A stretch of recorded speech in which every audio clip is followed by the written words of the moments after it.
O te whasisilatu o te amatalia nei tau numanga al fono au whai tula fono. E whatatia ese ata tau numanga mo le malolonga, o lo sa unole fionga ni minstau puna oa whal natura ma le si o manga. Le avanole nei mo le whawawina o lau sa unoanga.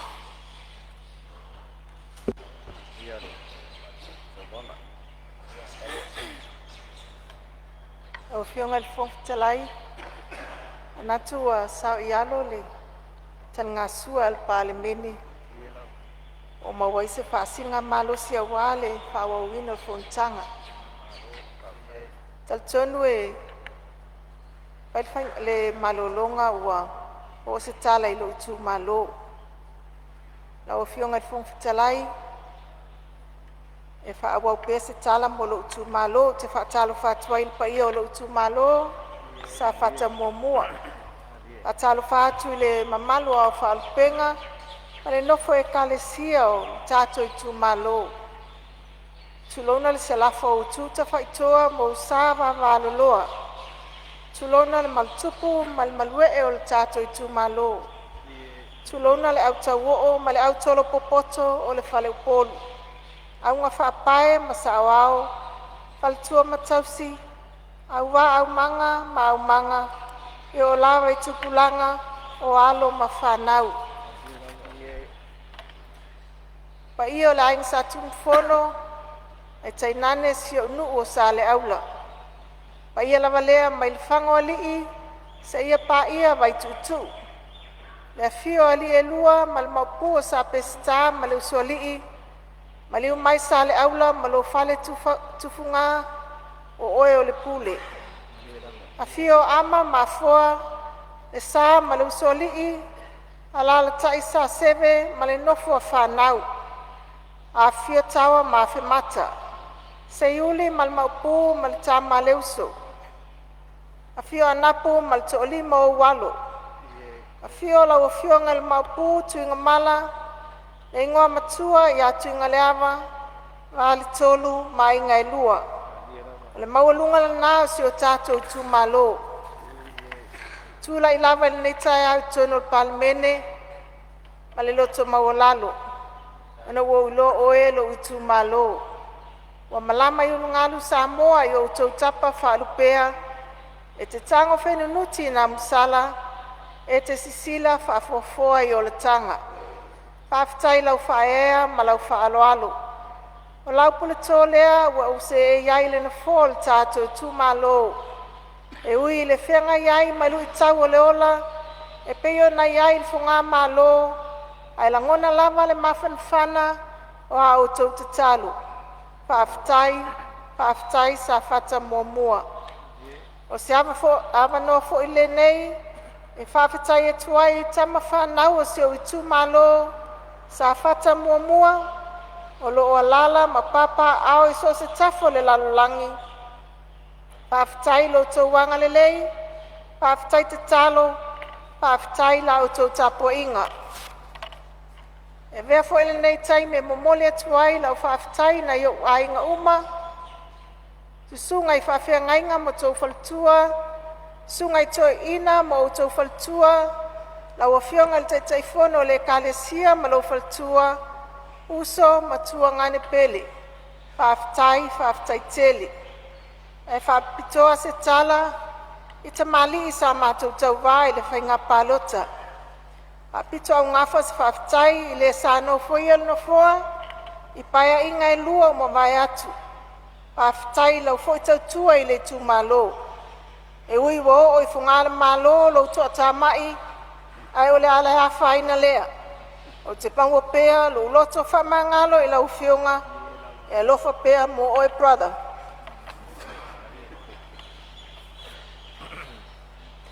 O nā ngai leo se tala i mtanga luenga o lo mātou ngā lului. Tanga luenga puna oa whanatura malisi o manga. Pulenga tinei mū ma whaalawe tutupu whaafuasei. Male ofiso al fono. E momoli ai lau whaafitai te maitai ofisili. Ma ofisa lango lango. A maise le mtanga luenga atoa lo o lātou au nanga. I le mtanga luenga o puna oa whaanatura ma le sio manga. Ngā luenga mo le whaamautino ina o le nofo sauni une o Samoa mo whaalawelawe whaafosei ma whaalawelawe matuia. E lo toe po ma le ilu i tau o lo whiangai pea ma si o tātou watunuu e pei o na whaafoina e tātou ofisa tu tonu mo whaawelawe whaafosei ma whaawelawe matuia. O lo whaawau pea fo'i ngā luenga mo le whaafoino ngā luenga whaatino le malo e whaititi ai le pipisi o whaamai o le whiwa pōna iwi o lo ngā luai le mtanga luenga o soifua malolo ina, mtanga luenga wa onga, mtanga luenga o tina mtamaitai, nuu maanga fisotai, whaalapa tutonga o koluse mumu ma le telo mtanga luenga, whaalapa tutonga le malo ma vaenga tu maoti. O lo whaawau peo na whaafoina po kalame o le una ia o le tuma Lautele, ma le whaata ma ia o no fuanga, o lo whaafailele na ile namu, ma ua maita wina le whaititia o numela wa afia i le whiwa po na iwi. Mo le puipuia ma le whaasawina o puna oa whalanatura, e awhi ai le Lautele ina wa matua ma no fuanga whaasau, puipuia o puna oa tau suawai, whaasawina o le ola whalanatura i ele ma le sami, whaapea le atina ino ele ma ngā taifale, o loo whaawau pea ngā luenga whaatino o le mtanga luenga. O se tasi o ngā luenga, sa ngā lues o sota wawai mtanga luenga o ngā luenga te tele le malo, ta wala atu le komiti whaafoe, mo o ngā sami wa whaina isu au ma waila au o ona, o le whaa tautaia lea o suesuenga, o aafianga i le sio manga, e na ua tula i mai le whaawelawe lea na pauli aile, ma ngoto aile wa ataua New Zealand. I ngata i whale o tawhitoala, i le aso ono o Oketopa luafe lua whaa. Ua mai on whaatino suesuenga wha le sio manga le malo, ma o loo tālia le wha mai eina o nisi o suesuenga tuto tasi mai le malo New Zealand. O na wha mautu lea o wha maunga atu o awhianga mai lea wha lawe. O loo fuafua e whaatino i le tala whaatau tupe i le tausanga nei whitosoani e amatai po kalame mo le toe whaalelei o le sio manga whaapea le tali atu i awhianga mai le nei whaalawe. O loo whaawau pea o na ave whaamuamua le malo i le whaafoina le lei o taota ma la pisi sa i tulou.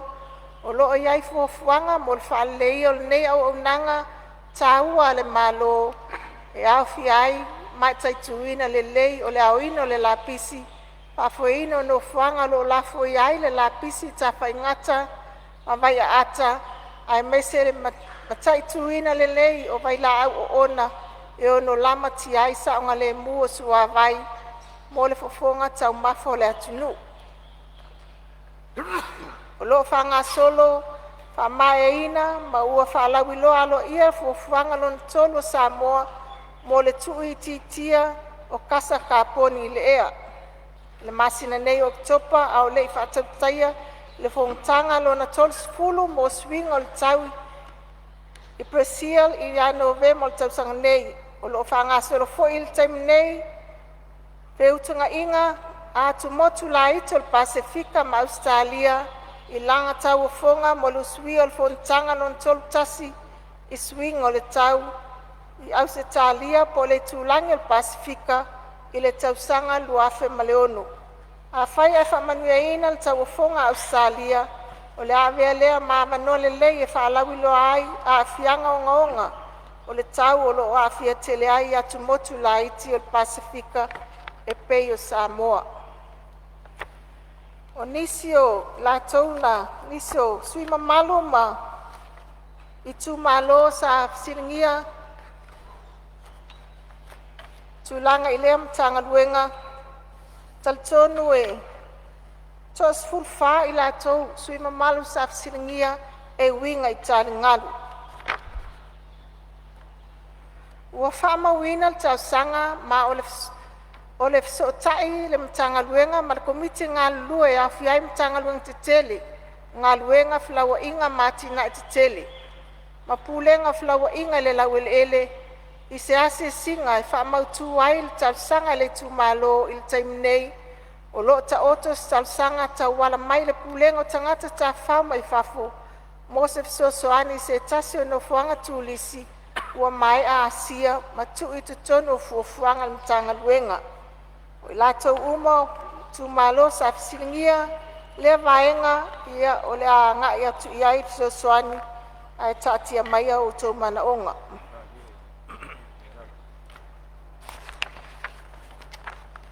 E ona fisilingia e sui o fale alupo, tulanga ile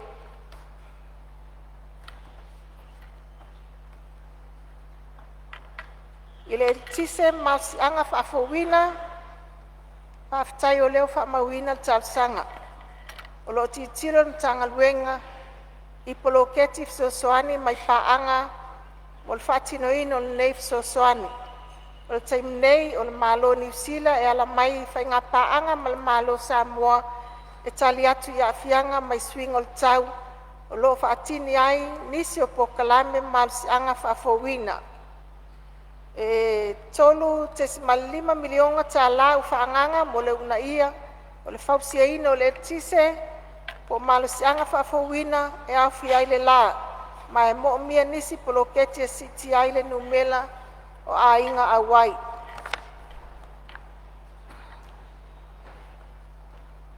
O le sui o whaasale le anga talsanga e pe mwhai o na fofu se lapi. Pe mawhai o na whai ni pā si o mi ai le loka o le whaalapisi sa le longa ai mai se lava il pō. Whaafitai tele mo le talsanga u whaamawina le mtanga luenga mo se eutanga inga ma le tu malo e tu sa mal talsanga ma le fisosoangi tala fia ngai. Talsanga al sui siumu wa whaamawina talsanga o lo ngā lue so tau au mtanga luenga o lo tai fono le komiti whaafoe I se taimi o neftu na ilea I le taimi talfea ngai e so ala pule ai mta upu o lo fina ngalo I aile tu malo. Talsanga le fionga le suia tawhata I le 10 miliona mai New Zealand wa whaamawina fi ngalo sui e winga 10 miliona wa mai e whaatino whilo inga le malo ta wala atu le komiti whaafoe o lo tai fono ai le mtanga luenga o ngā luenga. Pela wa inga matina e o le malo se taimi o na tali lea.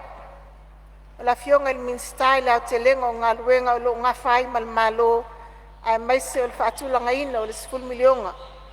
Tala mo ta mau a inga a awhia ai. Ai lea awhia ai vaenga o tupe o lo fuafua mo le ngā luenga tele o le whaalei o le sisi o manga ma le ngata I whale o le tu malo na awhia maisi po kalame fisosoani. O lo talia se li poti mulmul mai, o lo talia se li poti mulmul mai le malo New Zealand, o na wha mautu ai lea o le tau whaatau atoa e fuafuai fitunga inga. O wha mawina whi ngalo I le avese ina mai o le waa. O lo fuafua le komiti whaafoe whailoa I masuito fia mai tu malo e whaatino masoala upule fina ngalo e tu malo I le tūlanga o le waa. O li poti foi o le malo New Zealand o lo talia, o le amanino ai foi le tau whaatatau, le ataatia le waa I le mea o lo ngoto ai, po o le ave ese. Ai whai ataatia le waa I lon tūlanga o lo iai, o le awha mautuina I le li poti ngā luenga mo mia, o na whaatino ma le tau o whai whaatino ai, ina ia mautino ai le saunga le mu, o le waa pe ata o toi pe le ngata I whale o ta fituala.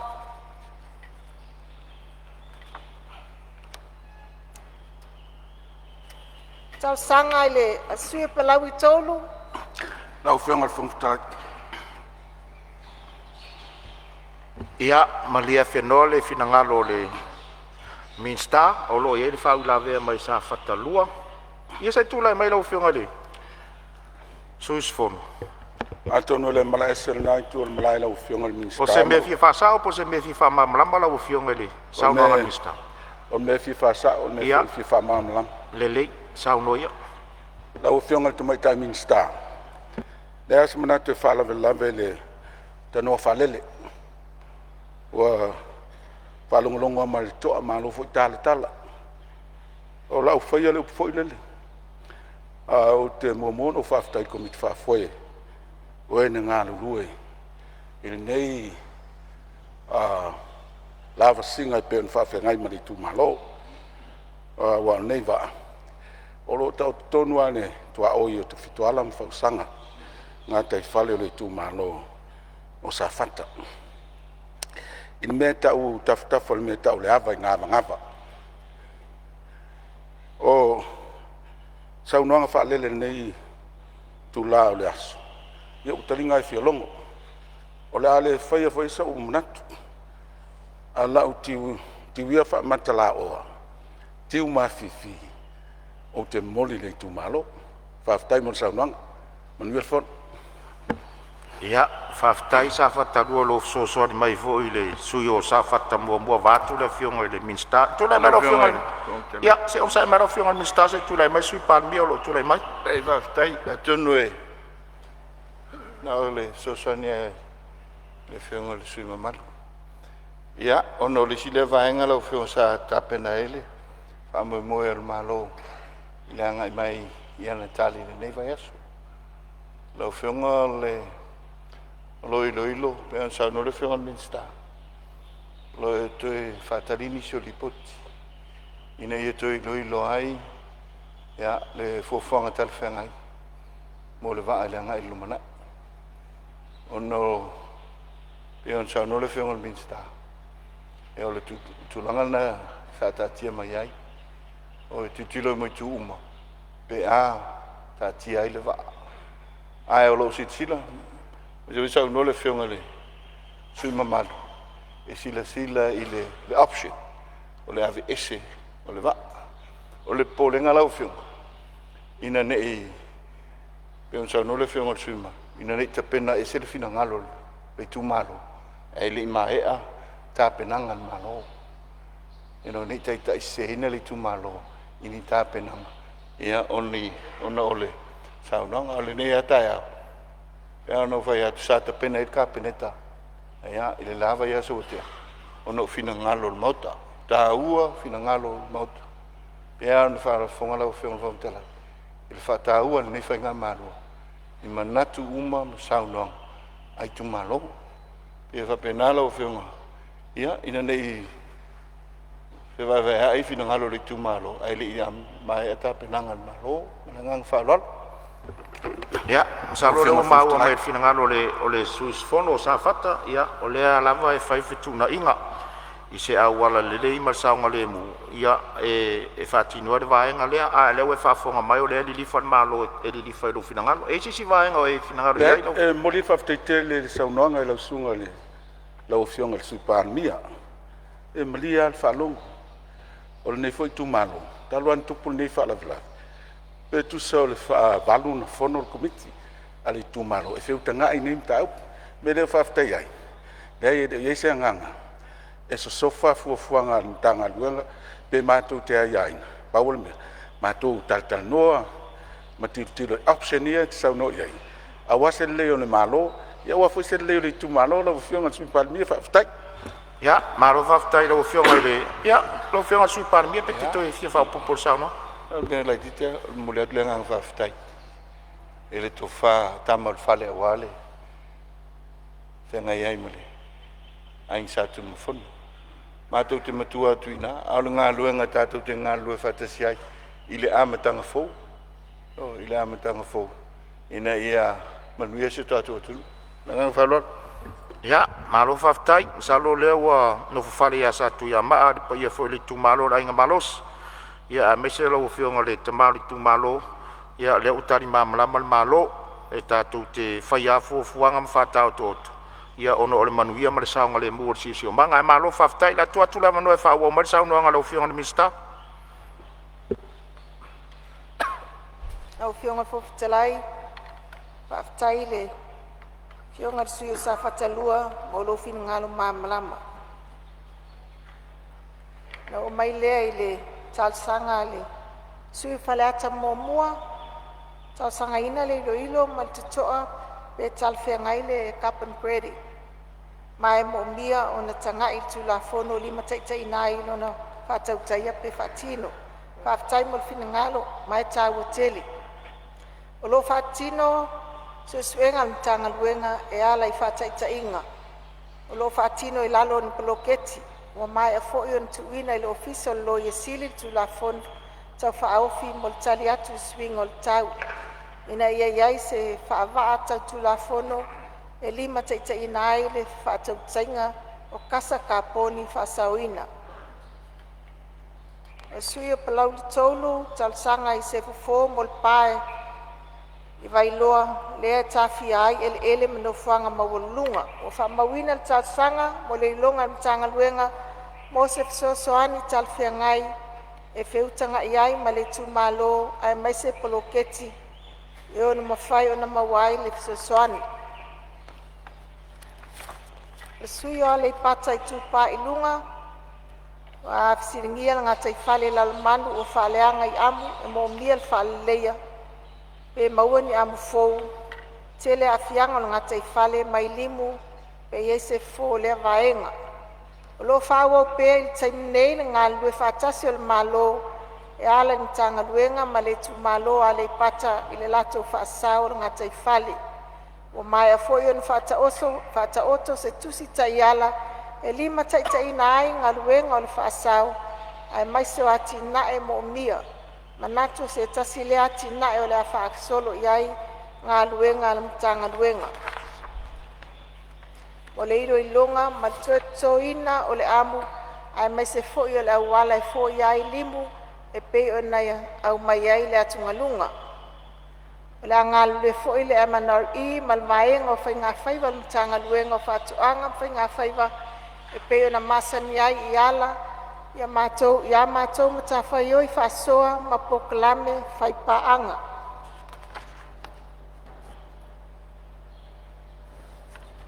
Ia manato nisi nao vaenga sa fisinia mai I le mtanga luenga una oa whanatua ma sio manga.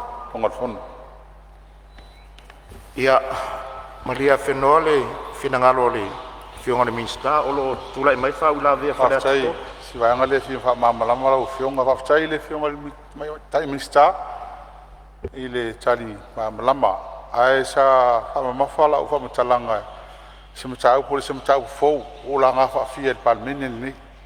Whaafitau li le I tono le, a tono o le teimi nei. O le lobo whea viking ka vale o whaura I solo se kulou. Le sa watu le whautuanga me se masingi ke le, o le mo I whafoe. Tanga luenga e, la o masingi e ka vale e omi e mako e avi whafo. Sa e inisi sa whaila o nanga le mo mua, e a o le te whaia fo. E tanga I ene vaanga lea o se mea tauna awit wha mua. O le si vaanga, o le wa tatia maritala tupe au tou, le tupe lima sela wafe.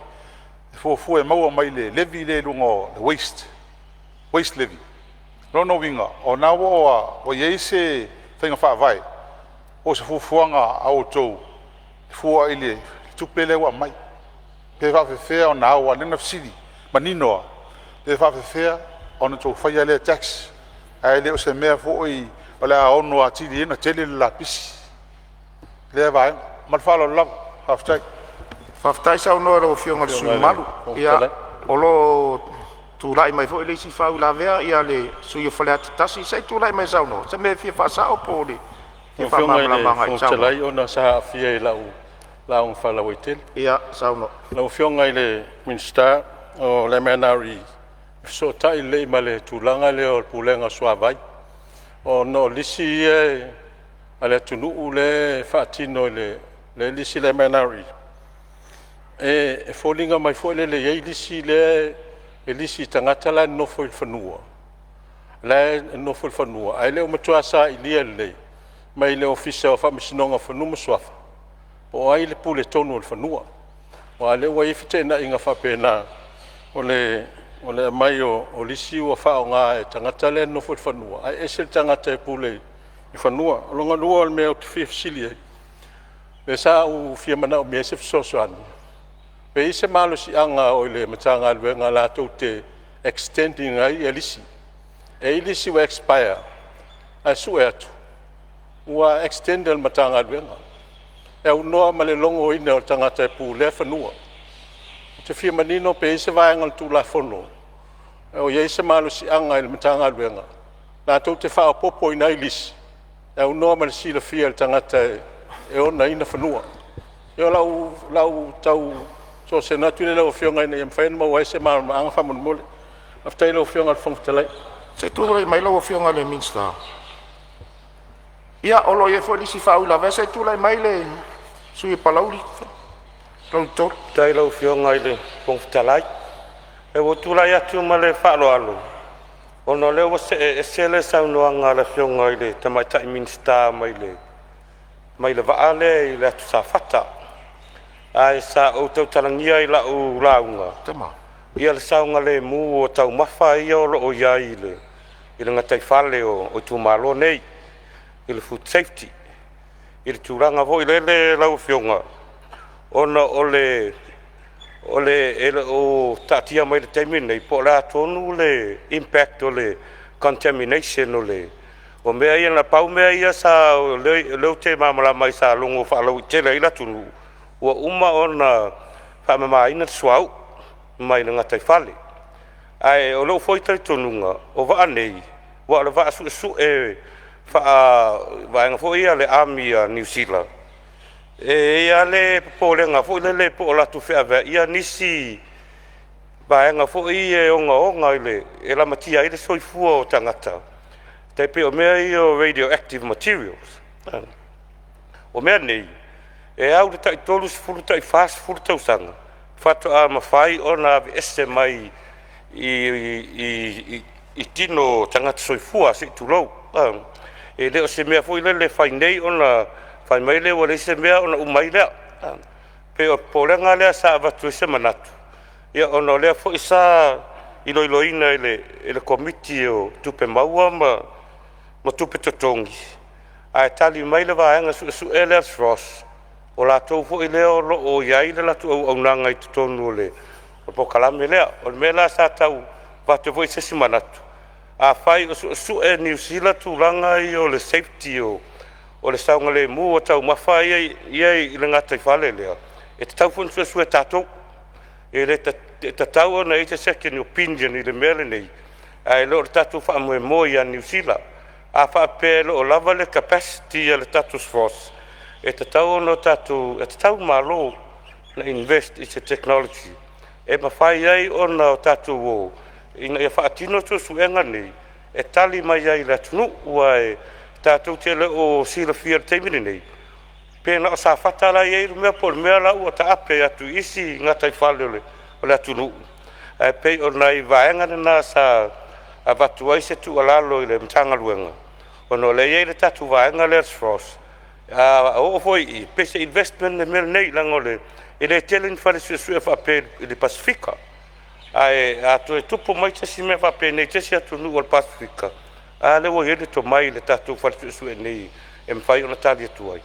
Pei o le vaenga le alau whionga whangtarai. Tai mo lavanoa. Ia, o le uwhawhonga mai lau fionga i le Minster i whau la vea i e tō. Ia tu atu pēla wanoa i lau fionga? Lau fionga i le whangtarai. Ia, o lo iei fōi whau la vea sa paitea. Ia, sei tulai mai le. Whawtai lau fionga le whangtarai. Anga lea ua mai kau aku ua se le fionga i le Minster ma karingat. Ia, e salanga i le la unga le ngei kumalo. Le karingat lua le makongu. Mana iku malo. Sa ia alfa moe e umau sa vali mai kalkalangoa ma le fionga le Minster. Ia e peikai e le ua mai kau aku le ua kari isi karingat. Po le asonga fingalo po le mea la ua i le ngumera kasi karingat ua ngi kumalo fua i le sa ungo iai. Ia pei o se. Kala le ama le ngā whanau le lau fionga whangwhakalai. Ia, malo whaftai whatamali. O le awala vavea na o lo fio iai le Minster. Ai o lea. Ia leo whaari langa lena e sa ungo i tono mota nei. La whatu lau fionga le Minster? Lau fionga le whangwhitalai. Sta mai mita ukua le lau fionga. Ia, o le mau atu i le vaenga o whamaumaunga. Ia e tele i saunoa ia ni tanga luenga leo sisi o manga malpuna o whanatura. Tau whionga whonga whitalai. E whaso tai lava ia le tanga luenga lea. Na taro sanga I whanua. Po lea o ngā vai isu. Ai lea whaina. Tau whionga mista. Lau tapua ia o whaiva. O le atatia. Se I umau whawhitauri. Na o otu lea tata noa msaro lea wala vave lea. Ai a manuia lava o fufuanga. Manuia foi lau. Fato whala inga o iei teide. I le whamsinonga. Ma le ava lava whawhitai. Ia, whamalo whawhitai le sui o whale atalua. Sai tūlai mai lau whionga I le sui Palemene. Ia, e nau sosone atu pea ona whalalano atu le lava ia su te. Yo le fotoa lima wa ia su o le whainga malo. Ia, o le te talo le nā. Ia le whau wala fo mai sa unanga wha I tu. Ia, e te talo tuai. I tau si mamalu. O uma nā futia walu sa tātou fitu ia iai. O le esa ili le atua le wha moi moi. O le tau mawhainga. Whionga le minsta. A tau wha maria tu e lau whionga le so whalata o eo whalata. Tolu ai lau whionga fia pa iai le. Tūlanga o le investigation. Ia ma tūlanga o tau radioactive elements I te tono le haa. O whamawina lau whionga le tūlanga o iai. Al teminei o lo talia. Pele tūlanga o suenga. O lo o talia di poti. Ia masitila I le vaenga lea. Ai, ea on sau no le investment tau. Ia, sa e tau. Ia, sisila fo. E le taungo fie whātinonga o nei suenga.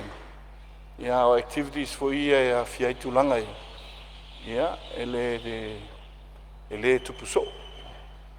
Ba leu whamawina o le ngai luma. Ai mai se le to mai. Le to mai. Ia ma equipment stale whengai. Ia, pe ati tupu tūlanga whapea. Nei ma le luma nai. Ia le nganga le nā e so tuai. Ia ma le nganga whalolo eo ai tali ngalu pe on sao no le whiunga I le minsta tali atuai. Ia, o lo te oto. Ia I le vāo le nematanga aluenga ma le matanga aluenga o le sisio manga. I le sila tutoa. Nanga iai mena te tupu le tuana. Le whaatino tali ngalu. Ia le I saua le taio o foile. Ia matoi ta fia ai. Lona winga. Ia o se a se tele o mautu. Ia pe a ta pena e au noa ma se tūlanga foile a tūlanga talwhengai. Ia I to mai whapitoa. Pe la nganga lea, ia, o nisi e vaenga lo si sila ilma lo, ia, whainga whaavai e whata oto le iai nei a whatinonga, mo neima le lumanai, na ona whapena atu, ia, sosoni atu tadian ma lo, ia, pe on sauno ele whionga mista, la ngang whalolo lo whionga. Ma lo whaftai sosoni mai lau whionga I sui Palemene, ia, o leo whafonga mai ia, suis fono sa whaula vea saunoanga minsta, ia, ai mai se lava tūlanga le ia I tōu tango fia le waa lean sa whale tōnu ngā tai whale o sa whata. Le whau o tōu whaafonga iai, e le whaingo fia le susuenga o le whai tau mwhail pito la au la tau al malo. Ia e tu sa fo ina ia mauti noa. Sa o ngale mu umare ngā tai whale le ngata o sa whata. Ia ai le loa po aru le au ma ave nisi whaafita uli ma nisi vaila au onai o ngā tai o a ingari tai. Se le lau tōu whaafonga ma iai. Ia o le la fa mautu uma le malo tu unga ma vaenga uma na ia o tu o vaenga vo e winga I tari ngā le to fa fonga ia le tari mai le malo e ila va fo I fainga fa va ia mautu na ia le ngata e fai a ia fai ma le mauti no te le taimi e mautu ai le fa mo so ele o se fa ngā ruenga fa faingo fiele o yo le ia fa ma sa no ngalo fionga te mai timing sta ni si mea o ia sa no Whaftaila o whiunga le. Whawhitalai. Ia manato nao manino ni so vaenga pe una sauno e la whiunga le. Sui Palemene. A tūlanga pe una sauno mai e le. Sui malu whaleata. E winga I waste tax. Yo whamawina maleangang whaftailo whingalo. Tal sanga mole mo se ilo longo le vaenga ia le atatia mai ia le la ngal pe ia ia le tanga luenga ia nto fai lo mai le se time le ngang fa lo ia mi fo ia na sa no sui malu fa le ata mo ia tal tonu vaenga tonu le ti sa no ia se yo atul min stai fi tonu ia lisi o fanua ia on fa mani no atu le o le mata upu tal tonu en sa no tan ngal ia na sa no atu le afio ngal sui Palemene i le vaenga ona o le se talai il pulenga o tinei mu ma fa lave tupu fa fose ia pei ona sa no fo inisio sui ma singi ai le o nanga ale am tanga luenga pei ona singi sui o si umu ia faise office o le si umu ma le office tinei mu fa lave tupu fa fose o lo fanga solo fa tal no ngal pulenga ma sui tu malo te tasi mo fanua tala fengai e fatu wai official pulenga tinei mum fa ablave tupu fa fose terminei wa yai tu malo wa mai on fa tal noina ma wo fu e fatu wai officer on pulenga tinei mum ma fa ablave tupu fa fose o polu o ana sa fata falalili ale pata mano ama tu malo si umo tu tonu lva sa fata falalili ia manatu e faigofio na tali atu i le ofisa ma le pulega i so o se valaau mo se fesoasoani i so o se faavalave tupu faafosei faavalave faananatura ua faamauina le tausasaga ma o le a silasila ia le komiti faatonu ma le pulega au mai ai se fautuaga talafeagai o sava'i o salelologa fagamalo ma sagoni wa avel fa mo mua tu malo lo tsele ya tina el malo business o lo fa tautia ai me se fo yo tau fa yo mamalo la tunu o lo papa au e pe yo tu malo ana malai valele le wafu tu malo fa le alili ya fatal malo male tu malo ale pata oni sof sili pe yo na fea nei tanga luenga au na taavale ave mai pulenga teni mu ma faavalave tupu faafosei ua gafa ma lea au nanga mo faavalave faafosei ona vili leo numela iva tasitasi ona tali atu leo le pulenga manga i atu taavale maota malawa o le atunu sui faipule o ale pata i tupa ilunga ia pei ona siningia fo'i ia taavale tinei mu faavalave tupu faafosei ia o le tulaga lana le ua iai e aofia ai fo'i tupa i lalo e aofia le auaunaga o le ofisa lea faatalanoa ma fuafua mo ale i pata peita'i ua toe faatu ai ona o le fanua sasia le komiti faatonu ma le pulega ma malilia i ai o loo i ai faalavelave nisi o fio'aga o loo talia pea e le pulega le toe logo mai e le afio'aga ma le sui faipule le tulaga i le fanua ona fa'auau lea o lea galuega ia pei o le tali atu le i lea vaega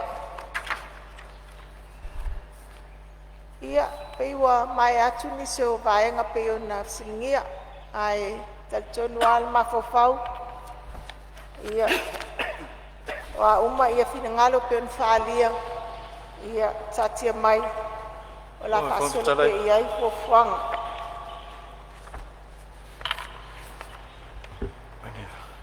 ia mau atu o lo iai le fa'aulavea se'i tula'i mai a le fa'aulavea fa'amanamoli samtamu falalatai saunoa As whamanatu an min staff, si whamamala ia.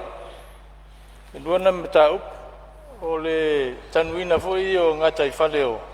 A inga le sa, pa le se manatu nei tu malo, e whapena foi mo na taringalu. Na ona whamau i whalana lisi, a le se mea tau, tadi mai ma le ngang whaloat. ia fa'afetai manatu o lau fa'amauina o le afioga le minstalo finagalo sa fa'alia le vaega lea ia malo fa'afetai ia sauna mai lau fioga le minsta mau atu fo'i le o toe mamao ia nisi o vaega na laga finagalo le moto fa'afetai lau afioga suimalu o samtamu ma falalatai o lea fa'amauina lo finagalo ia na fo'i ua fa'afoga fo'i le tulaga i taligalu tusa e 6 fa ai tumalo le talosaga mai ai ia o la whamauina ia ngā lue whatasi ma le tangaluenga o ngā luenga te tele. Ia ona tue lava o le tangaluenga o i tue lava o i nei le fono, le official fono. Ia taltonu a sisil fo il tato mota, ia o whianga i pēa, ia le official fono man ngā luenga tele pe o na iai, ia le whalfono, ia o whalea i tu uma e tau o na iai. Taltonu o taimi nei, o tu sa maltosu limpa seno ngā luenga, ua mai on whauseina. Ia o whaatupeina mai lava lea e Australia. Ia, lau whionga i le whongwhitalai, manatu ia ua mai ai lea vaenga, ai taltonu ai le nofo i lalo, mulia i se whaafitai, i le tapua inga, alo tamafa lea nganga, sunga ia tēni mpuna, whaafitai lua talo, o maua i pēle mawhanwhana, whaafitai tapua inga. Aftai foi le tātou tu malo tapua i mai, ia o manatu lau tu tapua inga, ia o sawa i se leo le au auna, ia maleanganga whaaftai, Manuel Fon. Ua whamalo atu whaaftai lau whionga tamaitai minsta, whamalo ta pena, whamalo sa au ni e tari whaitau mai foi nisi vaenga na la ngai, finangalo suyus fono o le maota, malo whaftai, ia, mamuri fwori whaftai, o le mesiri whaftai e se mai ele saunoa ngā le tamaitai ministali, ofisa fau o le whono au whai tūla whono, whaftai le ai ase singala ngā le nei ofisa, lo knowing, o lo whaamalia ino tau finangaro le tautua le nei ofisa, whalo whaftai, ia, o tātou se e mai le whionga le minsta o tangaluenga o tiute, ia tulai mai e saunoa e tusa o nisi foi fina ngalo na fe ai le makatanga luenga o lo vai e laua fionga manuia saunoanga.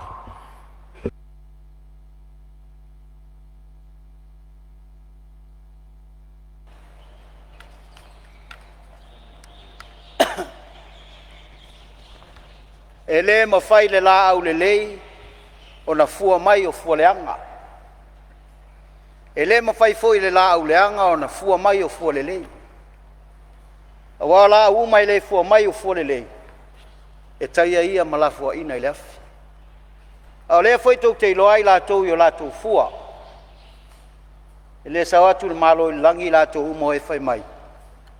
Le li ie. Na o lena te whaia le fina ngalo lo ta mau i langa. Mo le atu le fa malo i lau fionga le Fonotaga. Malo le e o fai valo fi au. Fa aftai mo le fa tinoina o tiu te fai.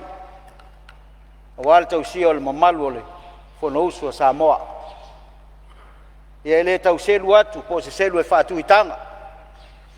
Pa o le ngang fa aftai le nei tuaso, fa malo le faiva. Fa malo fai o le faiva. E vi ia le atua. Ai aua nei ate tātou. Tu mau pele vi inga o lo tātou matai sili. O wa o ia ona le pule, o ia ona le mana, o ia au le malosi o malawa. Manatu, o le a ta whaita wia, le maana le ula, I fatua senga na i atua. A wā pa ia masale a vea o le tae au na liunga lua. Nā tufo ile nei tu aso e tā matasila ale ngai utupu. Ai popo e ai mātu ngalu le tau whale mau. Ina nei sala uto le whalta o na le tau leo lau o le wha moe moe. Au le aso ia wale malu tau wee o le paia maualunga o le Palemene. Ia wale a fio o lau a fionga i le Fonotaga ma le sui Fonotaga. Le whaafonga tāpua i mai ale a fionga i le ri Palemia. Le sunga i le lauli ale mali e toa le uatea polata i vao Fosi Smith mai tau mai ia ua lava le alunga o le fonousu. E le lilo i lalo o le anganga whaafitai i lau fionga i le li Palemene. O wao lea ua mātou sapi ma saa i maa o maalie. A wao tō whinga. O le a mata ina foi o le tau mawhainga ina o le nei vaenga whaupwhai. Te le i alo ai le ato le lau. Sa e tu mati e. A wā le poupouina. Le ala le moli ai le nganga whaafitai. E a le tatalo alo o wainga. Ai mai se foi matawhale uma e lua suma le ono. E a alo whangia le atua. Toi whaafo isi alo malos. Se taimi se aso e toi taliu mai. Whaawa wino tiute ma whiau o tofi ai lau fionga. Whaatalofa atu foi i lo lua sase lua. Lua fionga i sui Palemene. Le a fio o Minsta, ai mai se foi o sui Minsta. Whaatalofa mau whalofatu. I liu le nai tu o le malu. Lau fionga le sui taitai, ma le sui taitai. Ia e mai se o le paia mawalunga o sui whaipule umo o le Palemene. E le ngalo foi le whaafitai le nei tuaso. Ia wale pio lau fionga le whailau tusi ma le sui whailau tusi. Le paia mawalunga le au whaingaluenga ale fono. Le whaingofio tau whaivalofi au. O tau tiute o lau whaatino a wale whengai ai o le Fonotaga. O le ngata lawa i ngā luenga ai whapea foi le tāpe naina e a wale whonga tau mafa o le paia maulunga o le Palemene. A lo whaafitai. E whamawina foi le nganga whaafitai i whaurulunga o matanga luenga. Ia ai mai se foi ia o whalaputonga tu maoti. Tu sai o le tautuaina o le malo. E le titi lau tau sao, lau tau ngaluenga whai i le aso ma le aso. A wale tautuaina o le Palemene. E le ngata i lea o le lavaloa o Samoa. Ina ia manuia si o tātou o tunu. E iailo mātou taltonunga e le vaea le whala oto i paia mawalunga o Samoa. Ia e mai se foi o le fio ma le tāpua i mai a le au mamalu le malo ma lau masiofo. Le afi fio foi o le nofo atolu a sui o sui tofia o utou falitua. E whaatalofa foi i le fio o le whamasino sidi. O le presidente o whamasinonga ma le sui presidente o whanua masuafa. Ai tainane le mawalunga o le mamalu o le ofisa o whamasinonga i ali i matamaitai. Talitonu foi i nei tuaso ia e manatua foi le whaatalo whātu i le sunga i loia sidi ma le ofisa o loia. Le paia o Samoa o poto o ia lava o la ainga o nofo, ainga o papa, ainga whaiwha. Ainga mau lato tama o tama mau lato ainga. Te nane le usonga tu mua mo pule i tu au ma la taua. Ainga le tai ma le waa o fonti. Le whangaloina foi o tātou uso le motu sa sai. Ia wāl whalang fulu. Sua ma le vai whanua sa ole masale au mua. To le whale ula tama le nua tele. Ia, ele ngata i leo whātui le motu. Ia, e mai se o la lātou taputapua i mai i le fono usu a Samoa. O le langona i le nei tuaso, ia e fia pa i se whamatalanga. Ia ele mawhai o nā luloa. Manatu se i moli se whawhitai, ma se whatalofa. Ia wā au na tutofia le atua. O lo whaafale le malu, ma whaafale tulu ia fio anga malalfanga. A wale, no ina o ni manua, wā Samoa mo atai au. Moli le whaafhitai lau tō ngā luenga, lo tō nofo tatalo. A wale manuia o se o tātou atunu. Ia se o itu malo pele, whanga mwhale ase la. Ia se taimi o na wo atu lea. Ai se i wha mua mua. Ia le lipoti, ia po se manatu foi o le nei matanga luenga o tiute. Ia wha pēr foi tua oi wha vau malo. Ia e maise o ava malos. Se i taunga whai atu. Ia e tu sai. O nisi o sui. Sa fia mai a lato sau noanga. E mo i lava ele i whātutu mai le nei matanga luenga. Ia o le lava sa ngai le matanga luenga o leo leo. Ia e tali tonu o le mātou te ngā lulue whaatasi. I lunga o le tūlanga o le puipuina. O le tua oi whaavao malo. A o le i whaia se whaamatalanga.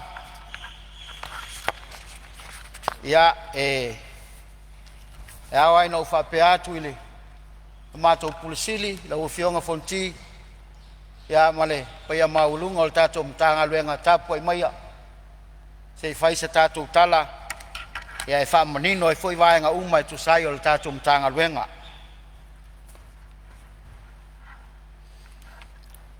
Mo le silafia e le Palemene, ma le whaafongaanga le atunuu, o nisi nei o mataupu na la ngā e sui mamalu i a lātou saunoanga. A to ai manisi o mataupu e manatu le nei matanga luenga. E au pēo na wha iloa mo le silafia mua mua. O le lui tau wa tātou whenga iai e ala i le whaatupu tupu la ia o whala au ma la au whasaina i lo tātou watunu.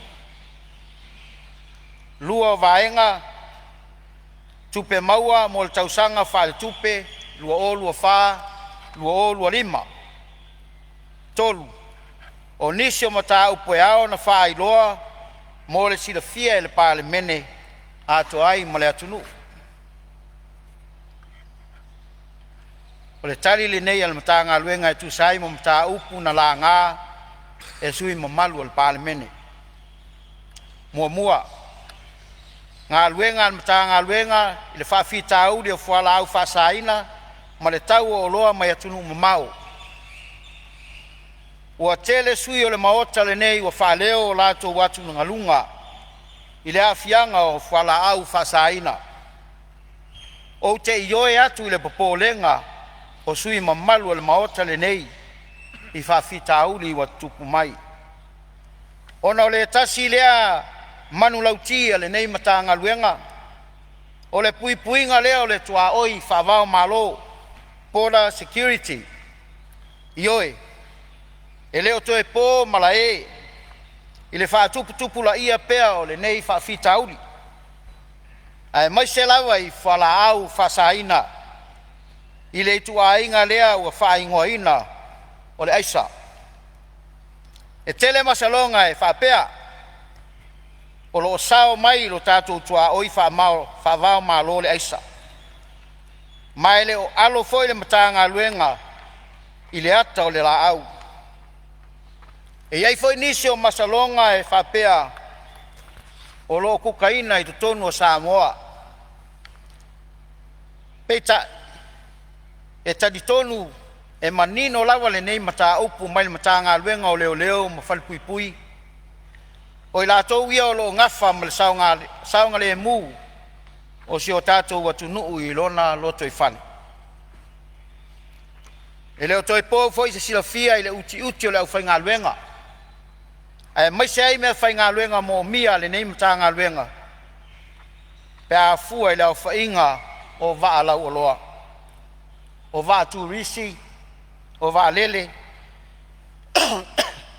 whapea foi tangata whemala ngai le taimil nei. E u lava i le toa ngao lau whainga luenga, ma le lava o mea whainga luenga. E leo tu ua ai le tau mawhainga le nei matanga luenga. Ina ia whaiti tia ma fo ia le nei whawhita auli. E whataua le ngā lulue whelangolango mai, manisi o matanga luenga ma ofisa o le malo. Ina ia whasoa whamatalanga ato ai ma mea whainga luenga. Ia mawhai ai o na mapo le puipuinga o tātou tua oi. E whaopopo ai fo i le whawhitai e pei o na saunoa nisi o sui mamalu. I le komisina ma le matanga luenga o leo leo. Whale puipui ma le ola toi fuataina. Mo le polo kalame tā ua e una i ai le ai atu. Le ai atu. I fuala au whasaina. E leo malolo fo i le saili fsoasani e tātou polo kalame. E le ngata i tālo sanga mo mea nei. Mo mea whainga luenga. Ai o awa noa fo i moa o onga mo le au whainga luenga. Ua mai au fo i ona whaatalita noina. Le au maia leo nisi tai whau sasongi. Whao popo. Ma masini whaata e talu e tuai i le puipuinga lea. Iai nisi o whawhita auli sa whenga iai ma le matanga luenga. O nisi o whalau whasaina na awala mai tutonu si o tātou atunuu. E le i pick up ina e tai whausongi. Aiwa a mai whangu ai tu i tutonu o le mustard foi le whaen mo le hamburger. Lam sama. O le vaenga nana maa foi o na le maua. Peitai, e mo mori il whaftai i le matanga luenga ma leo whainga luenga. Sa la tō maua lava le vaenga lea. Le fo umana whao o. I le ofisa o leo leo. Lua. Tupe maua mo le tausanga whaale tupe lua o lua wha lua o lua lima. E le mawhai o na le o se tautalanga i le tasi le nei o manu lauti tā ua le nei matanga luenga. O le awina le o tupe maua le malo. E ala le tiute la fonga ma le tau au nanga. O le awhainga o tupe maua sa whaatulanga ina mai e awina le matanga luenga o tiute le tausanga whaal tupe lua o lua wha lua o lua lima. E tusa ma le wha se lau ono se fulu tesi ma le fitu miliona. Mai le mai ai o le tausanga whaal tupe lea i le whai ungo o iuni. Lua o lua lima na mawhai o na awina se awhainga e 5 se lau miliona. O se tupe whaasiri tele na mawhai o na ausia, ma o se ngā luenga e au pea o na pati ai, le foai ma le alofa o le atua. Wa tā pena fo iai le matanga luenga i lona whaatinonga, ma no mātou wha moe mawalunga i le fisoso ni mai o le atua, ato ai ma le langolango sua le mamalu o le atunu. Le malo maana pa anga tō tino, e whaatino le nei ngā luenga i le tupe o whaatūlanga ina mai, mo le nei tala whaatatau o le tupe ua tala noa ina. O nisi o mata upo e ao na whailoa, e peo na tā ua i se vaenga o le nei tautalanga. O loo whaua upea le whiutanga inga, ma le polkalame mo tai whausongi a le Pasifika, o le PTTP, mo ni tai whau. PTTP, o le whauminga Pacific Detector Dogs Program. O nei tau i whau sasongi, whau popo mo ngā luenga, ai mai se lava o le tau mawhainga o le matanga luenga. I aua lava ni isao mai ni whainga whale tonu o se tātou atunu. Wha mautu ina leo whainga luenga, ma mea whainga luenga mo mia. Ato ai ma le taatianga o le nei matanga luenga. E avea ma matanga luenga o tiute. Wa mai a fo ino tu ina atu i le komiti nisi o vaenga o loo mana o mia mataua tele. Mo ngā luenga le nei matanga luenga. E talitonu foi O le nā o tātia le lipoti al komiti nisi o fautuanga mo le nei lava matanga luenga. O lo whāwau pēa le whaongaina o le tātou masini whaata mo pusa o loa i le wafu. Whāwau māloi matautu, mai whaa i loa atu le tele o le au ngā o le nei masini. E mata i tū wai o tātou tua oi whāwau mālo. Whāwau pēa sa i linga i le tau o loa, o lo whaulu whale mai le atu nuu. Ina ia mauti noa le launga ta sia ai o pisinisi uma, mo ia tāla whea ngai, whe whaatau inga, i to tonu o le atu nuu. E manatu o se awa noa le lei, le nei e whaaleo ai, le whaafitai tele. I pisinisi, ma tanga luenga ma ofisa le malo, whaapele ma malu o le atu nuu o leo auto waa mai, le nei ma tanga luenga. Whaafitai tele, i le lango sua, mle tuina mai o lo tau tau au, e fesoa ni mai le matanga luenga, i le whaatinonga o lana pitola au. Le paiai o le palemene, i le nei tuaso, ia ngā whai o whaalu whesasi se whina ngalo, tūlanga pēr na whesiringi ai, tūlanga i le tua oi whaavau malo, ai mai se foi o le puipuinga, e le ngata i lea, o tātou o loa, ma le malutia, o si o tātou atunu, o lea ua manatu, o lea ua manino lau tau whaafonga. Ia, alofangia lea tua ia maua pea, le soifua manuia, ia, o le nei mtanga luenga, le fionga, le tamai taipulsili, ia, whaapea foi, ia le mtanga luenga. O tute. Ia, malia lau fionga ni minsta, di le ivule ma fai sau malolo. Olo tula i mai fau la vea fale atu tonu. Ona le anga fia ili. Por sanga la fionga ni minsta, malo, faftai. Amusu e fale le lave. Eo te fia il minsta o amata ili, sau nuanga. Lango matalia, fafita auli.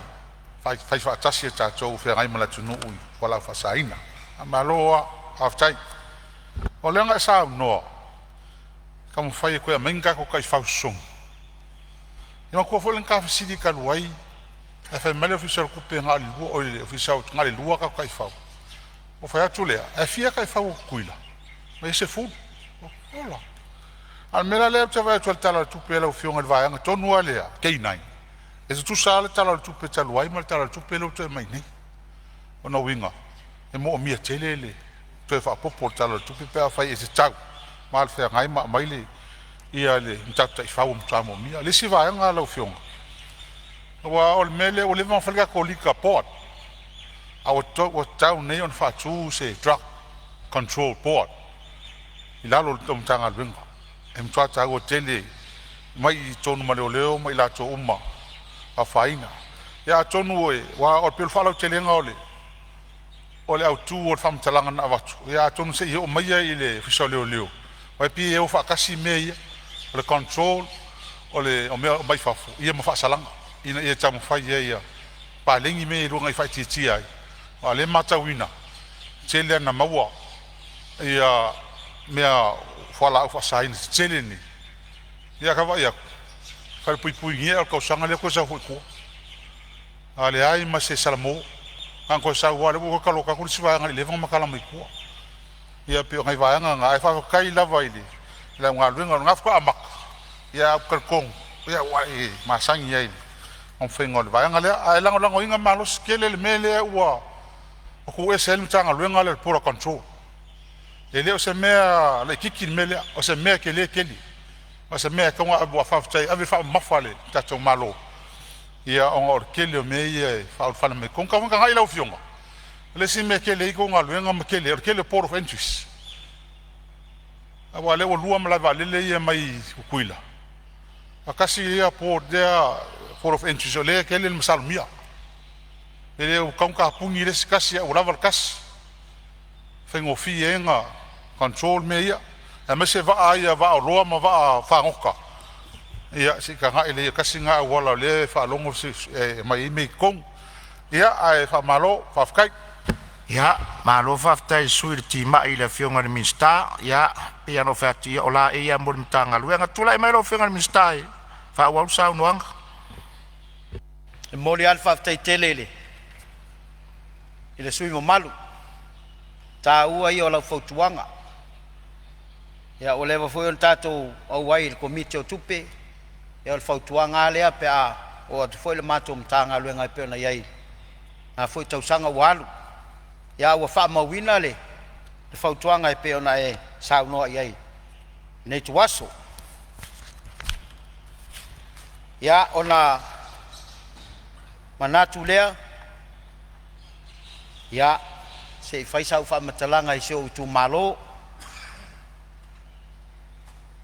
Ia le pai iae o le ainga sa tuala. Ma le tama sa tuala. Tainane le taulangi ma le matua. La alta i foi le mamalu i hanganga e olo ma le itu. Ia lau fautautanga le faltui sa vailu. Tainane le fale a ana mpolo e whaam tangata o le vau. To maunga. O leo te lenga leo. Se o matu tu malo. Ai o te whatu lou. I le malai fono i matau tu. E a fio ai. I le ai ngā suafa. A fio le malu, ma le mamea, ma lo lua fale na lua fua. A fio le usoli. La tai le mamalu ya sa le ali.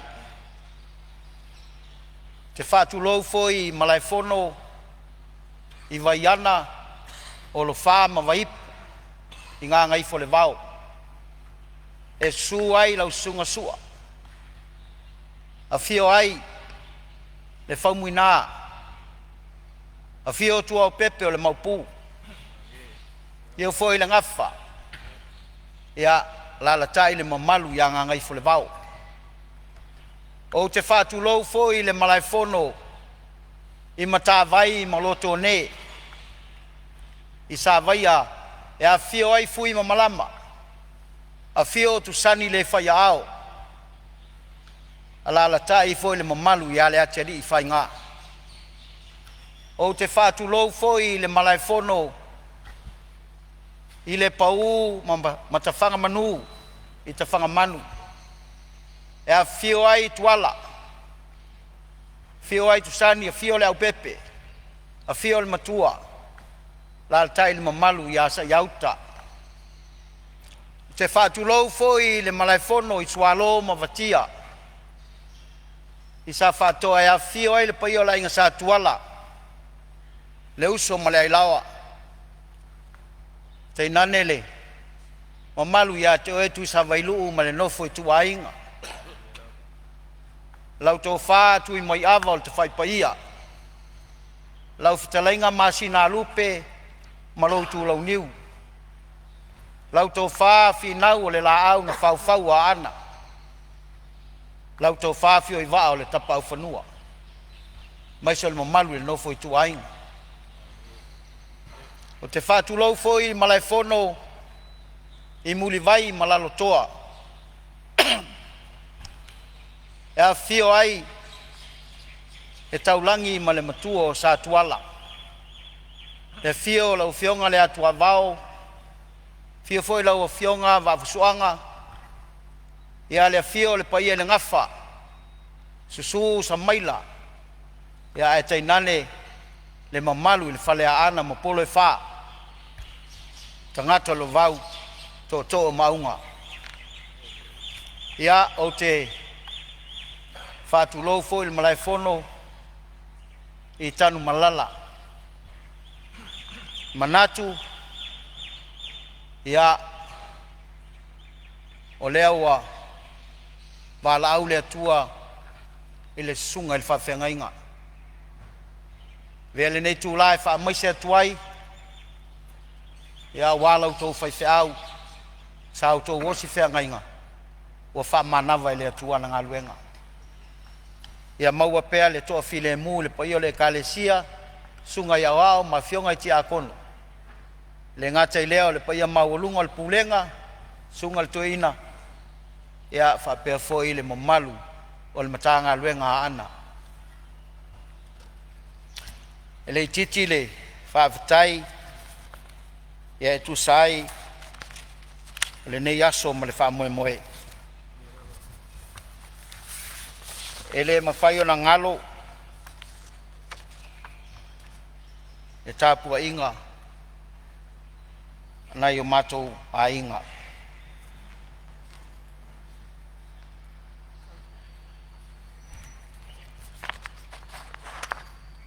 Talo whaatu ma mole atu le whaafitai lau whitalainga masina au pe soma ma le tausi whapea le nai tu o le tā inga. Lau tō whale ma le whangareti kolose ma lau tausi whapea le mawhitanga ma malu o le whanga mwhale ase lai Melbourne ma Australia.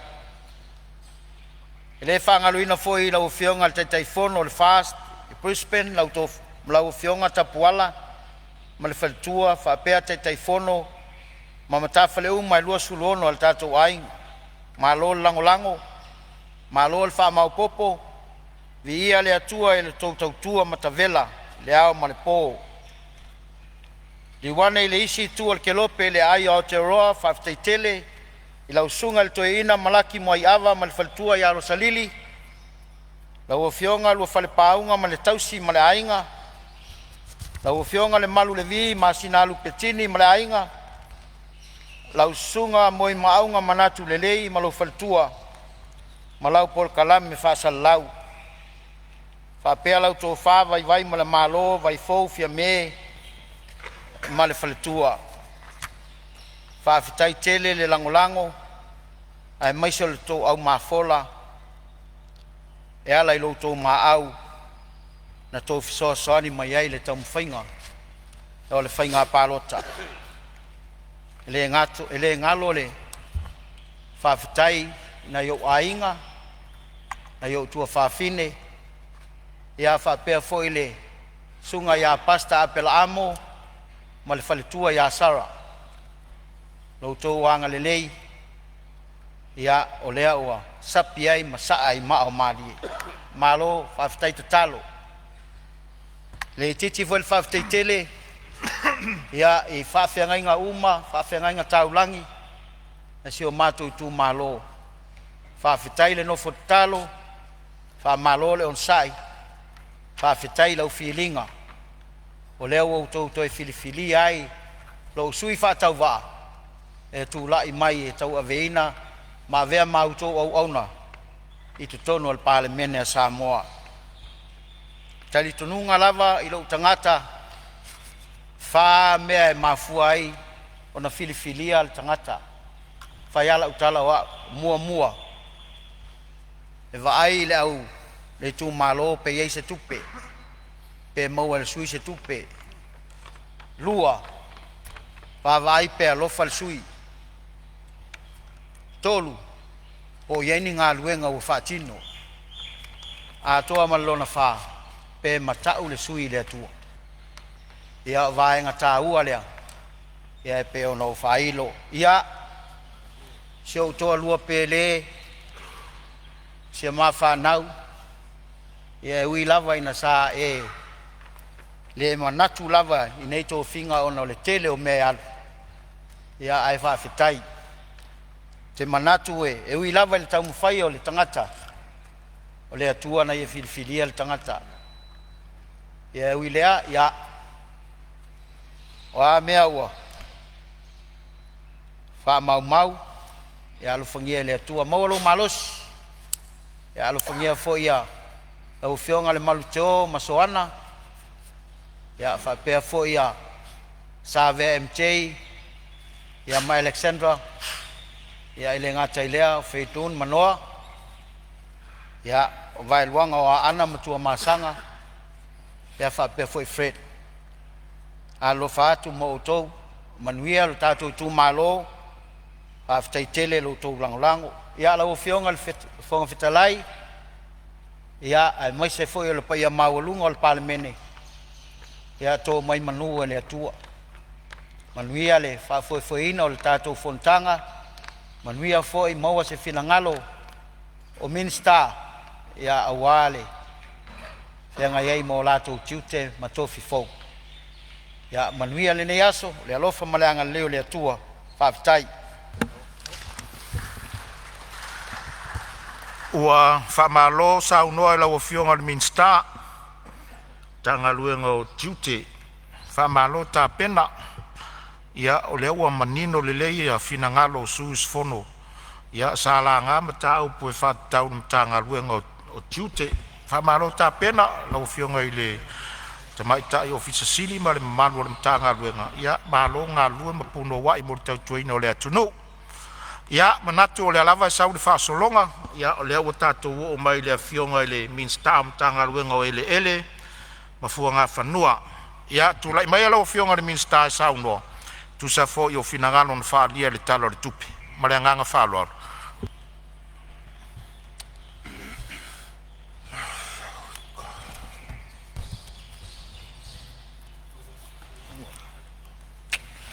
Whafkai la wafionga i le whunga whakalai mo le mako wawangoa.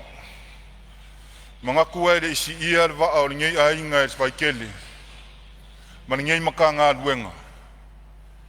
E mua nga se i whao o sa mako whamkalanga a war kapua i mai ar kako Palemene filfilia. Ia kungu e mamau. A walau si ngā ngase. Malau sa iri ngā malosi. A walau soifua ma leola. Le mako kakalo. Le akua pule kikeli. Si a koe whafo ilo malosi a walau wala winga i se kaimi o iluma. Lau a fionga le mingiska lango. Lau a fionga ke a peako. Mga kua e maua mailo u leo. A o whaka o kolia ai oi a pulu o kofanga. Le akua o le alofa. Ia koe whafo ilo malosi. Lau a fionga asi malo kou sase kodu. Mga kua lea le asi i le saa o kako ai ngā awari waikele. Ai ke ngange fo iai o le whakalai o le alo whaiwai. O le whakalai ngai au ngia maunga kaukonga. Se ia koe whafo ilo ngā malosi. A kako maka ngā luenga i o ngā kulanga whalupi. Ia kapua i mai a malfifia.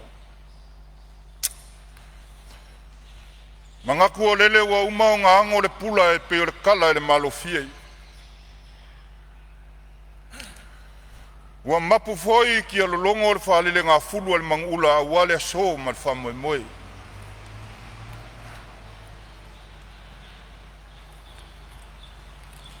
Mau ke le koe kā foi le lave.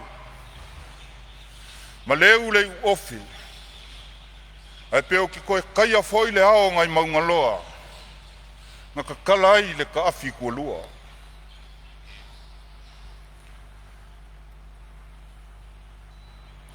O lele foi ua umao ngā kāre whareka. Ma ka oko le uko le akuao malo. A wā le alofa ma le anga le lei o le akua sirisiriese. Ia Samoa ma langa Palemene. A ua whapopo ai ang ia so ua. A ngia so folau foi wa le se ua. Te ua ka fia fau foi a kulangi o le kangaloa. Ai pangā lava lea ka ke poe lava. Le fue aku loloa. Ma le kōpi sanga. A wā o lele. Ua kau fai sungui. Ya o le langi. Ili alofa ma le anga le lei. O le maka i sau, o le fuafuanga, ua mafua ai, o ngā ka koulau lua fisila fai, i ngei vaenga o le fiafi. E maka ngofo le maoka ar kuia anga, lau fionga le fonga whakalai, e mua ngau whakalofa i lau fionga, whakalofa foi le fionga le sui fonga whakalai. Ai ala ua fionga le Palemene filfilia. Lua sase lua fionga sui Palemene. Le mamalu or kapeneta. Mingi skalango lango. ma le paia o le ngai ku. Whakalo whawhoi la wafionga alo le mare koa. E kai o le kua ngai. La wafionga le sui kai la wafionga le mua le kuia kua. Ma le paia o le ngai ku. La wafionga le sao nga whapiko. Ma le mamalu i ngā kalanga a koa.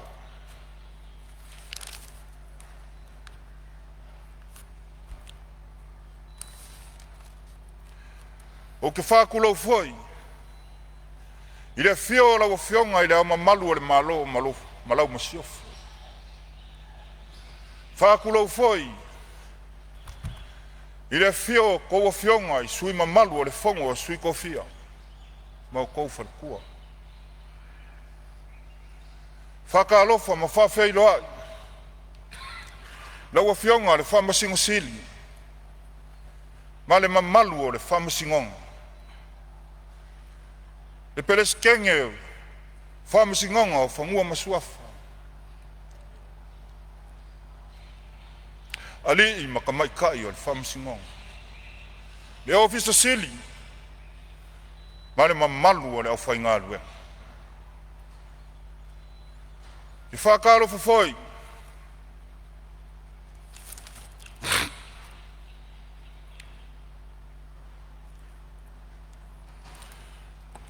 o kou paia, ma o kou sā, e ku mau lava e le avea.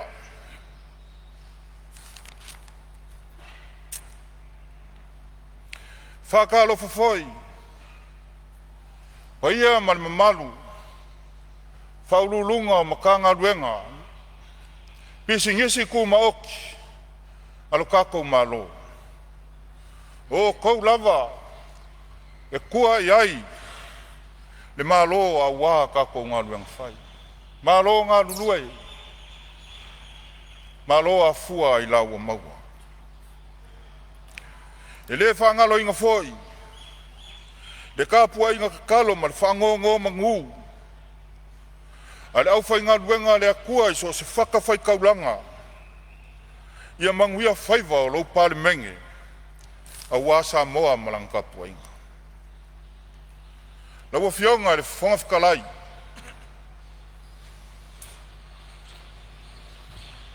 Ai au ke mangaku.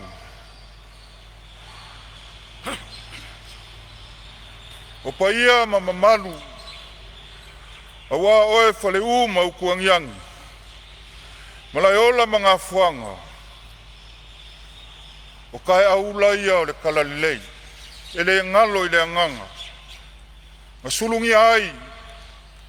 Ya kumaunga o Samoa, lele wa mafua ai, o ngā usungafa le anganga paia, lele wa iai le kai au ngei. O ke whakulau foi a wā oe le urumuenga, o ke whakulau foi a wā oe kui Samau, o ke whakulau foi a wā oe lufi, o ke whakulau foi a wā oe le waa o fonki, o ke whakulau foi, a wā oe le whiangainga ku mua mapuli. A whai foi o ke la asia le vasa lea. O ke whakulau foi a wā oe sa whakula whainga pule. O ke whakulau foi a wā oe vai kuku o oe nga pule. Ke whakulau foi a wā oe whingao. O ke whakulau foi a wā oe makea i kuau. O ke whakulau foi, a wā oe wharekoinga, wharewhai ai kumua. O ke whakulau foi, a wā oe vailoa, whainga kā oe palauri, o oe nga pule. O pa ia masao Samoa, lele ua popo i kia whangei. Pai mai o kia whau i kua o le pēa ma vai kanguku. E pola pui e le kouka whā.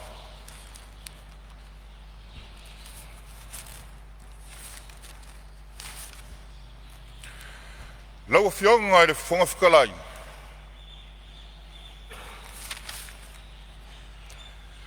Momoli le whawhikai ma le whamalo. Iuso i se sae le fior ko vanga ma sui ko vanga. Le fofonga whakalai o le maoka. Sui o le whainga maloa kukuila mangu. O le paia la valea ia sua ma le vai whangua.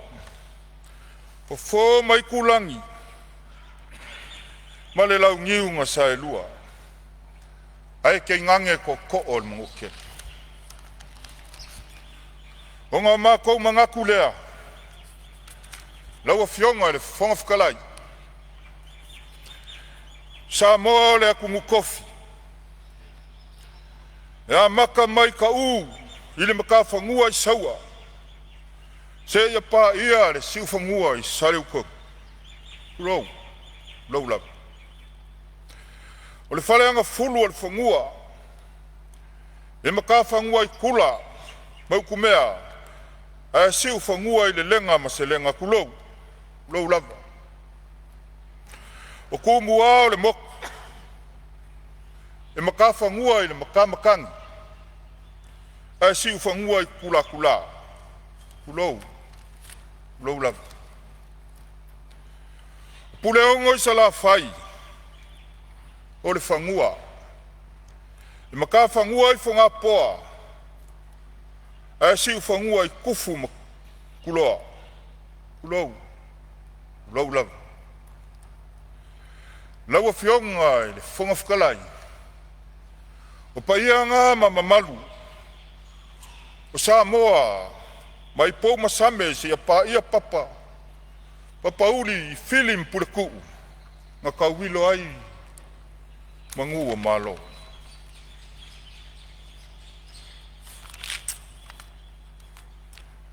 Lau a whionga i le whonga whakalai. O mako mangaku lea. Si o mako se ea a waringi yaso maonga fuafuanga.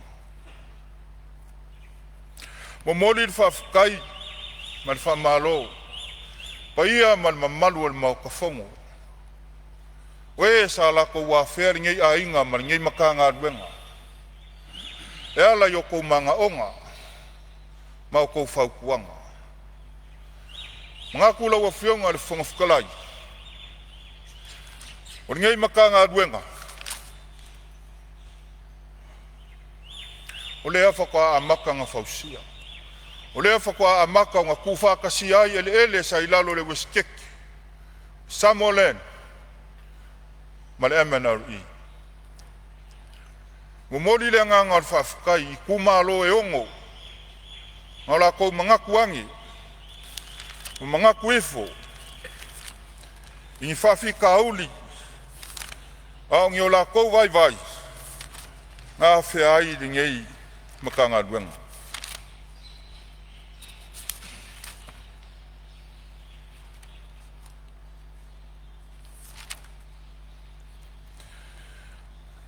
O le kumalo mua whaleaka lua.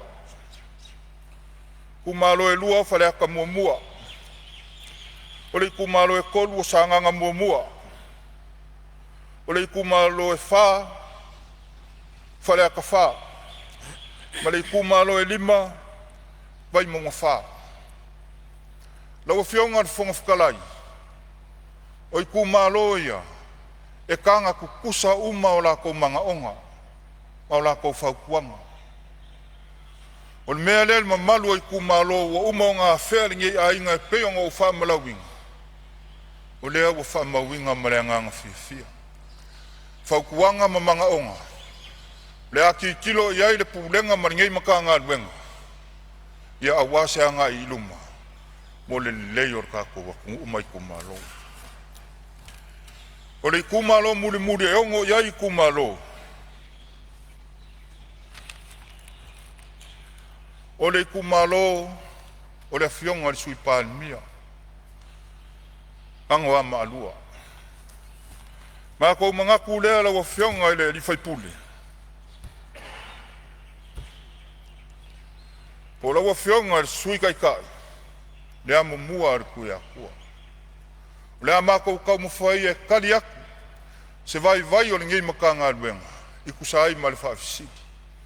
E se mai o manga onga, mai manga onga o sui fai pule ko lima. Ma o ke mangaku fo, o oele si sui wa lewa i ko kongo el maukani. Ke malama lama le lei, il mafua anga ma mea umaro. Sa e fesilingia, le umio ngā duenga. Lau fionga i le sui kai kai. Pei anga kau awaku se vai vai. Aso mua mua maki lua wha. Ngā makai le ngā duenga. Pei kai.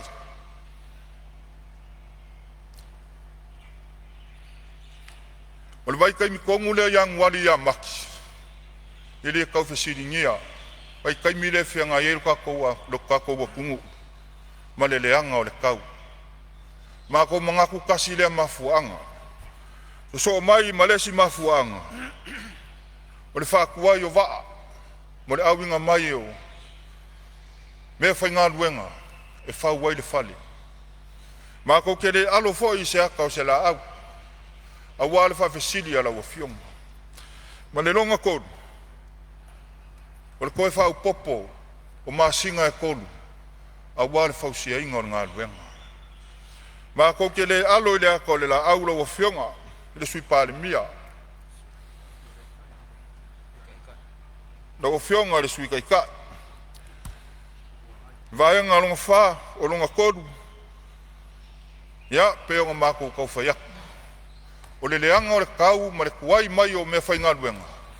Leanga mafuai o koe whau popo ma singa e kodu. Ai pangalea, ia e leo ngā kasi le fukia ma le umele. Pei foi o ngai saungoa pe uma ia November le masinga ngei. Ke kaloa ma le anganga maulalo.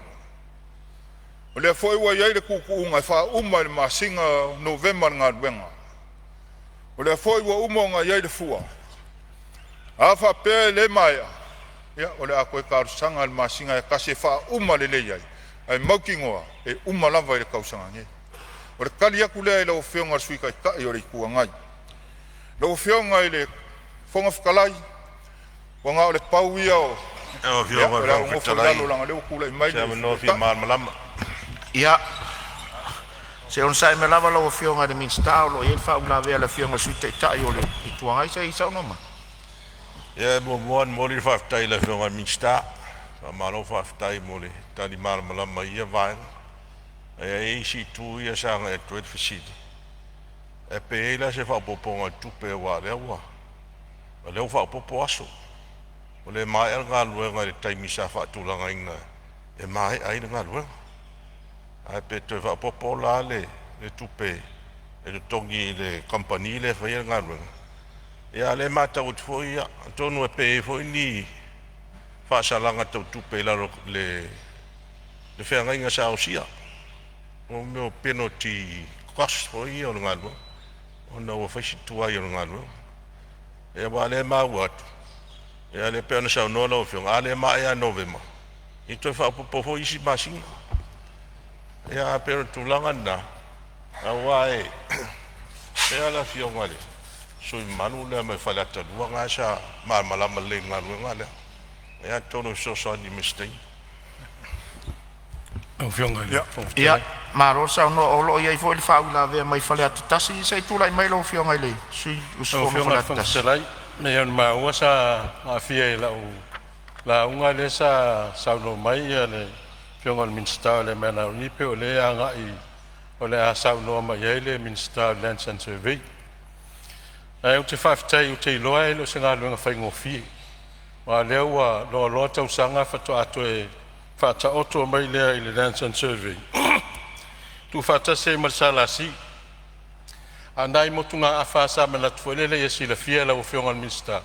O le tasi lea venga tau ave sa mamafai le ngā venga alfam sinonga. A me se lava i whanua ia e pule fa sao e to lua pe to tolu e sao. Ai fatoa mala malama isi sao o lawa umana failfea ngainga e whaatino e lisi no whanua. E le mwhaion sila ia e tau ni whasala lau mua. A ia in whese se inga il vau sa. Ia na mwhailan whata oto mai se whai unga al whamsinonga. Ia pe o tūlanga na ese mai mal tūlanga le o la o si le fia ele Lands and Survey o la ile sa ai le la sa ofisile tuai o ngā whea o se malu si anga whale tū la fono e me whai ele matanga luenga o na la tū whai se extension ole o ni lisi wa expire a wal mena ta sina me le sina whawhitau e anga i mai sa o umana whao popo le matanga luenga lisi taimi e li sei whanua a me ane o whanua e pule whale nganu ta tau ta lia sei maua se fina ngara o le sa ia mfitoa mfaile ona whaatino se ngā luang whapena me foi sa maua mai la o fionga le Minister o le Lands and Survey ia whanua ia sa fua se le sa lasi i lua fes furuiva a whanua whale nganu ala nau il vaenga le sa ta oto le maalo le ofel fina ngara o le Minister soi fua malo loina o le la fua e faise fal mai tele tuana i mato mau pe a vave se fai unga to e fa foi mai fanua ia no vave le no faise fuanga ina ia mau le se fanua ta otole e fa tino i foi mana onga o malo la nga te tau masa salo pe ia tau sol tu la fono le vaenga o le fua fanua le mala mai ia tanga te fito i tonu ia i fanua na fa ta oto fa pena ia au te talitonu e le whaingo whienga ngā lau whionga Minister le ato ato e tau whafo i stūlanga ina ia mao popo ai le Lands and Survey whaftai lau whionga le pongwhtalai mo le avanoa Malo sau noa, ia, po o mau mai lau whionga le Minister ia whau i lawe e mo le whionga le sute tai o le tuangai whapea fo i le whionga le whale atatas Whafkai le whionga pongwhtalai sui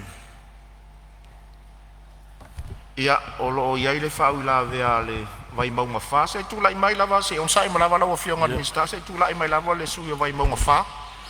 Whaftai tele lau a whionga mo le avanoa. Se me te fia whasao, te fia whamamlama lau a whionga. Whaftai, ia sau no. Whaftai tele lau a sau no manino le whionga le Minister i tūlanga le talusanga le neitu malo. Me se foi le whato whala inga wa a whea i le talusanga peo. Ona ua tausanga na tuina atu foi ia tausanga nei tu malo pa ingo to na ilo fiong e whaftai te leo lewa tali manino a vaenga i papo el ta afi ilo fiong amalanga whalo alo e mautino alava ua olo iei nisu ua ngalue ina ia whanua ia e whaasino li i mato i tu malo ia whale mai maunga ia tatalo malanga whalo alo ia pele maua ia i whamau lata mai o tua oi. Ina ia fo i el tūlanga ina ne i me ane wa ngā solo atu si o mato i tu malo i ele ia. Ia ona iele si fite na inga manisi olo wa mautina ola we inisi olo si o mato i tu malo i si umu ia nenga te leo si o mato i tu malo i safata ia ai tatalo malenganga whalo alo. Whamau maunga tūlata mai ina ia fai peon manino tua o ia fa mole tarsanga le malfarolo malo faftai ia po maua mai lau whionga le Minister ia o vaenga umalava e whatau tonu ele ia pe fon sau no le whionga le sute tai o le tuangai ia le taimi vole o kon kalake masalo le e whatau le variations pe afa pe le maia o le sui foi whale atatasi ia o le avo e lona finangalo i vaenga fo ia o whanua vo i lele e ui leo tu whatasi sa la si o le Westek ma le MNRE sa lo le atoanga na o finangalo le ia whatasi e fo i marisui leo vai maunga e tūlai mai ono le o i tua tau whanua ia ai ia mo le sila fia fo i sui mamaru ma le tato mauta ia o lea whato a tu whatasi ai tu tino ne toru lalo le tanga luenga le nei e leo se mea whai ngō fie fo i la fionga le Minister o leo a matanta walolo na waa e ui lea ia tato whatua tua mo tato whaamaru si au le Minister ona o lea ua tu whaatasi uma whanua nei ma vaenga tau whanua i lalo na mtanga luenga leo iai leo se e meila fionga le Minister ia tula i meila fionga le Minister Hei lau fionga le whangwhakalai mo moli whawhakai le suinga lako a whea i aringei makanga luenga lau fionga ku fia mangaku o lea ua whamawinga lo whingangalo ma o lea kilo fo i makanga luenga po ia se kula fongo e fua i vaenga lenga sa ngo ia ya la wo fionga le suyo vai monga ya o lea ua fa mawinga fo ilo finga ngalo o lea kilo ia ile makanga duenga ia po lea kulanga e kau onga iai ia e pei onga kawawa me ai la wo fionga le suika i kai o le kuangai ia mo le fa fesili la wo fionga e le se kupe ko ia luai le kari mangingo lea usai mal fa fesili la wo fionga a ngisi vaenga o la fa fesili ia o le wo fa mawinga le ala usilisila mai ia o le fako a fama vai manga yaso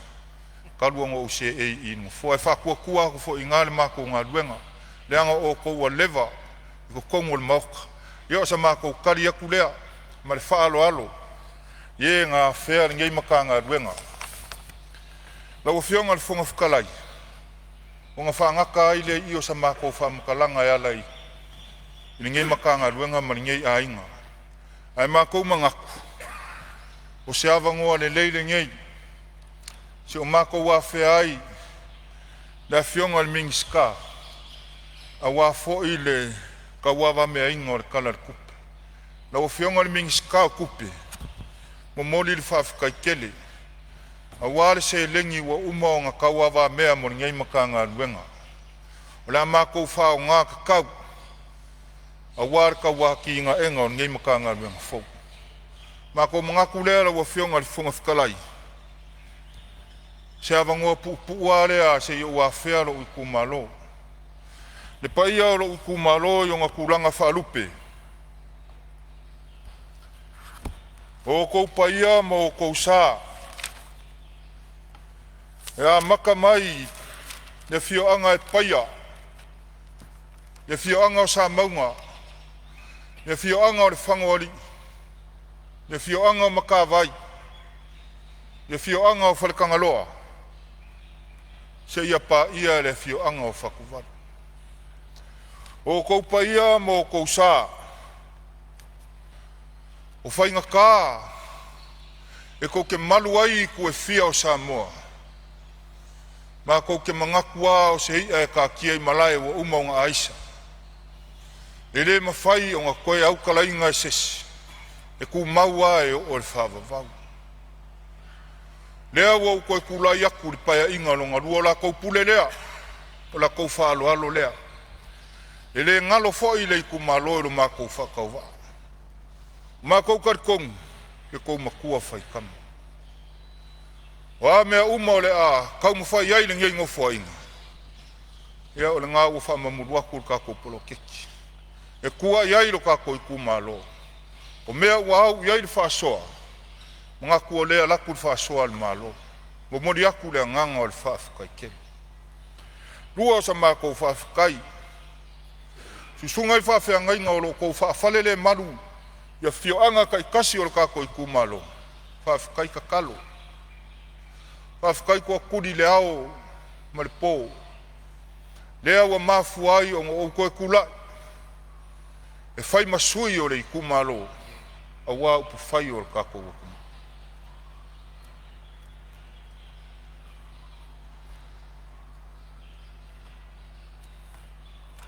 Na mākou whaafikai whaapikoa, o sia ungu upele o le whangoli. Le whangoli i le awhiwhio sa o e whaa. Awhiwhio o le ngofa ainga le inga sa peska. Ai pola pui pui e le whare whaa o sa mau. Le whangoli i Samoa ngei maa kungu e kawhai whia o le lalolanga. A o kou maua mai le si ufufonga o le au aunga ma le kama wha ngauaringu. Mo moli le anganga o le whaafikai. O la kou pule lea, o la kou whaea lea. Ma o ifo i wa au loa ai, le kou kiki whai kama wālo whakauwa. E le ngalo a fia i se o ngā vau. A fua le ka kou whainga whiriwhiringa. E le whaingo fie. Kala mongi le kala lea. A o iwa uroanga ai, le kou kiki whai kama, ma le kou whai kua ngange, ma le kou whai uso, lea ua mafu ai le so. Lea kua o wha mangu yanga, e koe whakukumu mea ngā whaaru, a wālo mākou whakawa. A maka mai ka mai kiki lai kiki se ia pā ia kumukumu o maunga, o lea nganga ngā o le ngei fiafi, mo moli lea nganga o le whawhikai kere. Pai ai sao ma ainga, pai ai whale upolu, whale kua makausi, le lua fulkasi, mo moli lea nganga o le whawhikai. Whawhikai le mga kuifo le mākou whakawa. Lea ngai whainga kākou ke whea ngai aso uma o leo langa. Kou sila sila mai o kilo aku, a kongu o le mafua anga lea. Mo moli lea nganga o le whawhikai. Whai uleo sa mākou whamkalanga la wafionga le whongafukalai. Seo mākou ainga. Seo ki ngā wa valus furu malfiku au kausanga mereane, olo e ka puai ma kui le mulila. Kui le mulipapanga ma feula le mulila, ma ka kalo i le akua a wale ngei wha moe moe. Sa mākou mga kua sa ele mangao i le whmea le ngei. Ai sea, le ngisi o le ainga. Ai pangalea, whai ai le akua a wala e whai ei mea uma. Mala mākou kakalo, malau kakalo, wha au popo e le akua ngisi aso o lau soifua. Ai o uso ma kua whawhingi o ka ngaka o lau ainga i akungu e fia o le lalulangi. Whawhekai mo le langolango sua. I ngā māku kua i a palavale ma le alari, kinga ma akuau, vai a mare kausi la ainga mare ko lua, lepa mare kausi, vidiamu mare kausi mo o kou uma o le mga kua o kou suafu. Wha manguia le kua lo kou aikau malele, mo lo kapu, mare kou kapua i mau mai. Kama wha ngaua sa moa i akungu e fia o le lalolangi, ai wha piko au ngafa sa mākou wha makalanga i kama wha ngaua le whangoari i o maua mailo uleo, o mori aku le nganga o le whawhikai. Whawhikai mo mea uma o kou whaia mo le whakauwa, e kau wai le nguu, maro kako i kumalo. Ia whamuri aisa mākou kala e lawa fionga le whonga whakalai, ia, si o ko lua ma le whangau, whawhikai kele. Whawhikai ka kalo i le ao a koa ma le po a kongo le mere o manguia i o whaiva. Wa mafu ai o o koe kulai. Fua i le akua lo malos. A wale ngā luenga e masangi o ngā e whenga ia. Lawa fionga le whonga whakalai, sa mākou whamkalanga lea. O moli lea nganga o whawhikai, ia ngi pa usa mākou kala. Lawa fionga lea li Palemene, whawhikai kele mo le walawinga. Wafe ai le ngei kumalo me se fulu valu o kausanga. Ele i koe o i aise kofi mingiska. Ai whawhikai lo mākou whakauwa. Lea wa fea i lau pola whaso. Mo moli aku lea nganga whawhikai. Lawa fionga le whangawhikalai, whangaka isa mākou kala. Pe soa soangi mai lea kua pule pule ki kele. Ianga whamangu ianga i ko kongo ni ngei Palemene o Samoa. Ia maua e ka kou le ngofo whea alfangi. A wasa moa o lo whamu. Soifua mai mai. O te whamalo atu lau fionga le minstao ele mafua ngā whanua. Tu sai foi o le saunoanga matango fie, ia o le alava o manino le mato le vai nisi foi o mea sa ala ngai finangalo le mota. Ia e tu sai foi o le mtanga luenga lo tausia lau fionga le minsta. Whamalo whaftai, whamanuia le atua i lau fionga. Ia e maise o le matanga luenga o tau aveina nei. Taluai o lea ua o mai taimu le tato malolonga, o te whasisila atu a whatatia ese nei tau urmanga le whono au, whai tula whono mo lana malolonga o lea fiafi. Tato to e tau au fie le tula e fitu.